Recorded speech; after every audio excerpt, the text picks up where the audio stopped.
Kasi ng tao, pagka yung testimony nanggagaling sa house, tiwalang-tiwala siya doon. Pagkagaling sa amin, Senado ito eh. Siya yung presidente, di ba dapat sana? Doon mo makikita sana yung pagmamalasakit eh. Merong pinangalanan. Wala man lang sinabi na sana wag naman silang magpakadalos-dalos sapagkat tayo po ay meron pong sinusunod na due process. Kung hindi ko mo sinabi nila na merong dawit na kasama namin ay ganun-ganun na lang. Tingnan din po natin kung anong pinagmulan nun. Meron ba siyang sworn statement na kagaya ng ginawa dito sa Blue Ribbon? Dapat yun ang gusto kong makita eh. Paano magiging, alimbawa, kung ako siya, paano magiging voluntary? Nung siya nandun na, nasa custody na eh. Kaso kung sinabi nila yung direksyon ko mali, ano kaya direksyon ng tama? Di ba? Yun na nga. Ikaw ay nasa legal custody ng Senate. Nanganganib daw po siya doon, Sen eh. Kaya kapag hindi mo siya sinuli, binibigyan mo ng credentials sinasabi niya. Ayun. Sa mga tweet, sabi ko, ang hindi ko kayang tanggapin, kaya hindi mo siya masoli dito, naniwala ka na nanganganib siya dito Senado. Tatanggapin ba natin yan?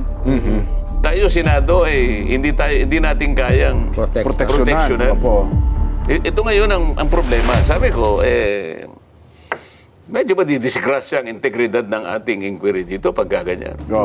Bakit ayaw mo siyang bigyan ng witness protection program at kinakailangang magsoli? Bakit si Hernandez, hindi mo siya sinabihan na magsoli ng perang katakot-takot na halos bilyon-bilyon ang ipinatalo? Pala, mas malaki pala ang pera din nun, ha?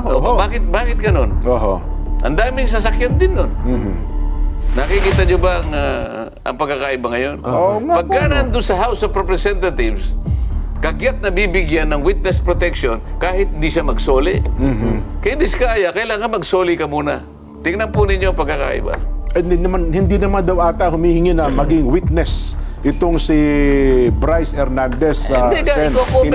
Yun nga yung gusto nilang mangyari. Magsabi ka lang ng totoo. Merong nag-text sa akin. Isa sa mga tumutulong na legal officer sa mga Diskaya. May kinausap siya ng isang congressman daw. Maglaglag din kayo ng senador para hindi kayo makontempt.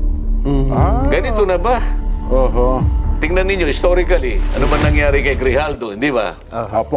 Ganon, sila yung gumagawa nun. Sa Senado, walang ganon eh. Yun ang nangyari kay Garma. Yan ang nangyari kay doon sa pulis, yung Ed, nakalimutan ko yung apelyido. Pero sa Senado, walang ganong klaseng kasaysayan. So, gusto ko makita ninyo yung pagkakaiba. Meron ka bang karapatan na sabihin mo na may butas itong parang hindi totoo, parang inedit? Bakit mo huhusgahan ang sworn statement ng isang tao nung ihayag niya nung ako pa yung chairman ng committee? O bakit nung ako'y napalitan na? Ibig mo sabihin, yung proceedings namin ay papalitan mo rin. Pinagtalunan, inapprove, ito yung ginawa namin, napatunayan namin na kailangan niyang magkaroon ng protection. Ito yung hiningi niya. Kaya gumawa ko kagad ako ng sulat bilang chairman. Bininbin niya. Alam niya kasi papalitan na pala ako. Ang ginawa niyang dahilan ngayon, kaya hindi niya pinirma yung sulat ko, hindi na ako ang chairman. At binigay niya raw kay Chairman Ping. Si Chairman Ping naman, nag-uusap na raw naman pala sila, kailangan magsoli muna. Yun po yung nangyari. Sa mga tweet, yung aming ginawang proceedings, kinu-question pa nila eh. Marami raw sa mga kasama namin ang dissatisfied sa direction na tinatahak namin. Yun pa po ang binabanggit. Siguro, liwanagin natin. Ano bang direksyon ang gusto nyo? Di ba? Kami ang direksyon namin matuwid eh. Kayo, anong gusto nyo yung direksyon? Sino siya para sabihin niya na dissatisfied? Sino sa mga kasama namin dissatisfied? Baka naman yung leader ng House of Representatives ang dissatisfied sapagkat puro congressmen ang binanggit. Kaya pala sinasabi nila, magbanggit din kayo. Maglaglag din kayo para hindi kayo makontempt. Tama ba yun? Doon po sa punto ng pagiging state witness, kasi sabi nila, dapat daw, ang isang state witness ay least guilty, hindi yung... Hindi ganon. Ganun ho ba? Ang mga requirements dyan, nasa Republic Act 6981. Okay. Basahin niyo yung Section 3 at saka yung Section 10 pag sama-samahin niyo. Ito yung mga requirements ngayon sa aking pagkakatanda. Una, Opo. yung offense, yung krimen na kung saan dapat siyang tumestigo is a grave offense. Grave talaga to, plunder ito. Opo. Wala kang ibang makukuhang tetestigo. Okay. Ito lang. So, qualified din siya. Sila nga lumitaw eh. Kaya sabi ko, makipag-unahan kayo kasi kung sufficient na to, hindi ko na kailangan yung iba. Oo nga. Kasi hindi na kayo magkukwalify. Tama, kung sapat na nga po na. Hindi na kayo magkukwalify Oo dito nga sa isang naman, requirement. Kung nakipag-unahan ngayon yun. Oo. At yung kanyang testimony can be corroborated in material facts. Ibig sabihin, makukunan niya. Oo. Yung mga tumitestigo are not the most guilty. Yan. Oo. Yun ang requirement. Pagkatapos, meron pa sinasabi ron, nanganganib ang buhay, ang kanilang kaligtasan, at ang kanilang seguridad. So lahat ng mga yun, kung titingnan mo, babagsak lahat sa kanila. Tama-tama. Pero yung sinabing, magbayad ka muna, hindi kasali doon. Sa batas na yon. Na ang kondisyon ay isauli mo muna yung mga ninakaw mo. Walang ganon. Kaya sabi ko nga, teka muna, bakit ang ating DOJ Secretary bumaligtad ng ganon? Sa napakarami niyang assistant doon, kung halimbawa nakalimutan niya yung batas na yon, dapat ang tanong muna siya. Kinausap ko yung USEC. Nag-apologize sa akin. Sorry po ko, Sen, sabi niya. Mali po ka niya yung sinabi niya. Nako. Ngayon, sinasabi ko ngayon. Balikan ninyo yung Section 3 at saka Section 10 ng Republic Act 6981. Tingnan po ninyo doon kung may sinasabing kailangang magsoli. So kung wala kinakailangan magsoli, bakit yung Bryce Hernandez, wala kayo sinasabi na magsosoli? Oo nga pala, no? Oo. Isa rin sa may pinakamalaking... Ang nangyayari ngayon sa nakikita ko, yung aming Pangulo ng Senado, mas gusto niyang proteksyonan ng mga congressmen kaysa sa mga senador. Kaya kayo nung binanggit ni Bryce Hernandez ang Senator Jinggoy at Senator Joel, ayun. Pinutektahan si Hernandez. Si Hernandez ang nakaproteksyon ngayon. O sinabi ko, teka muna, bakit ka ako nasa krame? O di nagtalo-talo kami. Ay siguro, alam nila, hindi nila mapangangatwiran. Bumaba siya. Kaya ko lang naman ginawa yun, sabi niya eh. Mamaya kapag tayo ang nanghiram, hindi rin tayo pahiramin. Ano ba ito? Hiraman ba ito? Yun nga ang punto. Yun ang lumabas doon sa iyong pagpupulong, Sen. Pero sinabi ko sa kanya, ano ngayon kung hindi tayo pahiramin? Marami naman tayong sarili. Iyon pa na yung katwiran niya. Kaya niya daw ginawa yun sapagkat baka sakaling manghiram din ang Senado. Ako lang ako, hindi ako nanghihiram. Bakit hindi mo ako kinonsulta? Bakit kita ko konsultahin? Ako ang Senate President. Yun po ang kanyang katwiran eh. Ako pa yung chairman eh. That time, opo. Nung i-commit mo siya sa Quezon City, sa Krame, hindi napalitan ka na nun eh. Hindi ka ako. Tingnan mo ka ako itong account ng news. 2:15. Nung maalis ako ng chairman, 5:24. Yun pa yung palagi mo ka niya. Ako ang chairman eh. Hindi mo binasa yung Section 6 ng ating tuntunin. Basahin mo. Ano nakalagay doon, Sen? The committee alone. Sabi niya. Ako lang. Bilang kayo chairman ng komite. Sige, kausapin mo ka. Sabi naman ni Senator Lacson, buti naman yan, medyo, sabi niya, bro, okay na ba sa'yo kung ilagay na lang natin sa Pasay City? Tayo naman, hindi naman tayo palawan. Ayaw natin nakikipagtalo palagi. Pares lang din naman. Ang gusto ko lang, maalis siya sa Krame. Sapagkat Quezon City yun. Ang Senate Pasay City. Sige, ako kayo na sa para lang makita nila tayo reasonable tao. Ano mangyayari nito, Sen, kung wala na yung commitment nabibigyan ng pagiging Nasa state sa- witness. nasa sa Pagiging kanila state yun. witness, oo. Nasa sa kanila yun. Ang ibig ko sabihin Ang dito... batas ay batas. Oh, ang ibig ko sabihin dito, Sen. Nag-apply sila. Ako naman, gumawa na ako ng sulat. Pag may nangyari doon sa pamilya nun, Opo. sa kamay nila, kukunin. Paano kung bumawi? Kasi Hindi, yun nga, yung mga sinasabi Kasi na, wala ang dami sa- na yung binanggit na pangalan Oo. eh. Kung sabihin niya, hindi po totoo lahat ng mga sinabi ko. Kasi wala nang protection Oo. eh. Kaya nga, ang pinoproteksyonan niya nga, imbes na tawagin niya yung 17 na inano doon, bakit hindi niya tawagin? Nabanggit ang pangalan ni Speaker Romualdez Oo. sa magitan ng ibang tao ron na palagi daw sinasabi ng isang Nini-name drop daw congressman yung doon. pangalan, opo, oo. Sa Oo, kanila. dalawang beses niyang binagit. Malagi pong binabanggit ang pangalan. Hindi niya nakausap talaga yung dalawang pangalan na binabanggit. Ngunit palagi pong binabanggit ang pangalan ito at pangalan ito. Oh, meron ba siyang tinawag doon na sinabi ba nila, sige, papuntahin dito para mag-testify din itong mga itong 17 ito para matanong din natin. Hindi naman eh. Opo. Ang lahat ng mga sinasabi ng mga witnesses dito sa House, yun ang kanyang pinaniniwalaan. Yung mga witnesses dito na nakalap namin, mali lahat yan, sabi niya. Opo. Parang may butas yan, parang inedit yan. Bakit ganun? So pagka yung Blue Ribbon Committee na aking na pinangunahan ko, hindi niya pinaniwalaan. Oo. Pero kapag yung mga resource persons namin doon ay pumunta doon sa House of Representatives, doon pinaniniwalaan yung sinasabi. Oho. Naku, pero... Ako Ano naman pero? naniniwala siya na nagkasundo-sundo kasi nagmerienda na lang pala kayo. Niyaya kayo magmerienda. Napag-usapan niya na paano na aayusin. Anong niyayang merienda? Kasi doon nababasa halika kayo. Magmerienda na lang tayo. Di ba nung nagtatalo-talo doon Sa custody. sa custody eh. Kasi... Oo, magkukus tayo, sabi niya. magkukusan tayo. Ito kasi si Senator Jingo, yung gulo talaga eh.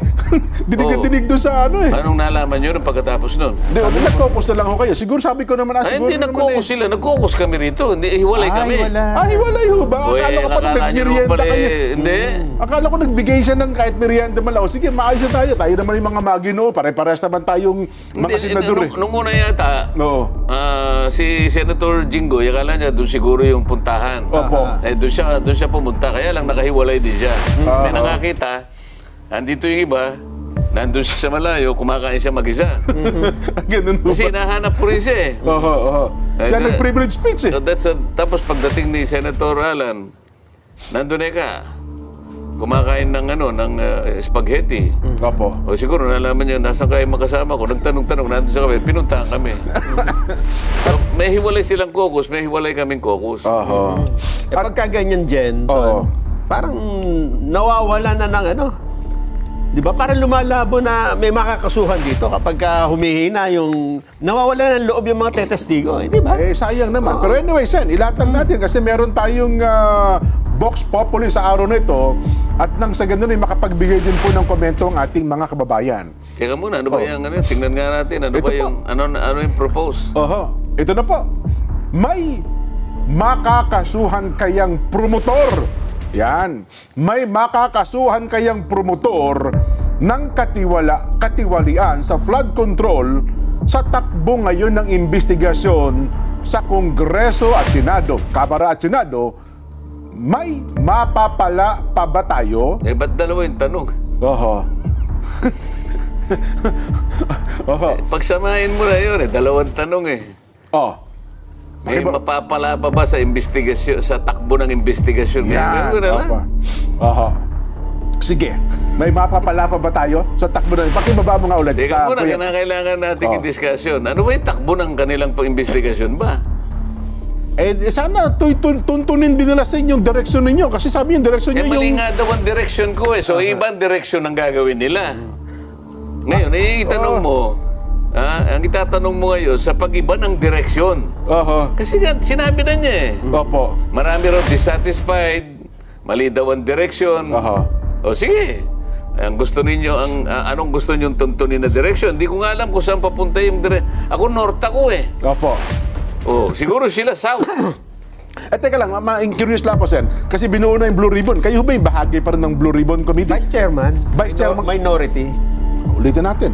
Para po First sa kabatiran ng ating mga Yung first paragraph, kababayan. para mas malinaw. Opo. Mga mahal kong kapatid kay Kristo, may nag-post sa Facebook ng isang mensahe na wari nagmula sa pamamahala ng Iglesia ni Kristo na huwag daw tayong makisama sa malawakang pagtitipon na isasagawa sa Setyembre 21 sa Luneta Park bilang pagprotesta sa mga katiwalian sa pamahalaan.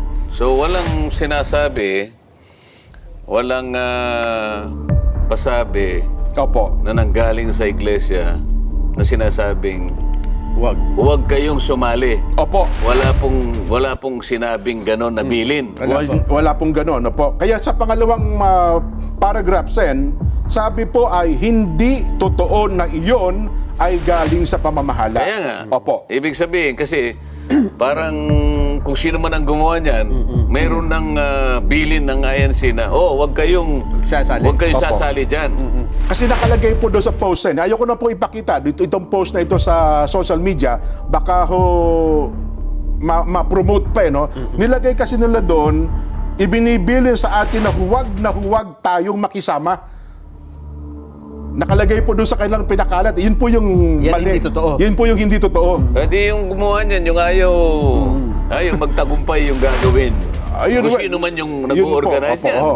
Yun po. Kasi baka kinatatakutan nila na sumama tayo, gano'n ba? Yes po. Yes po.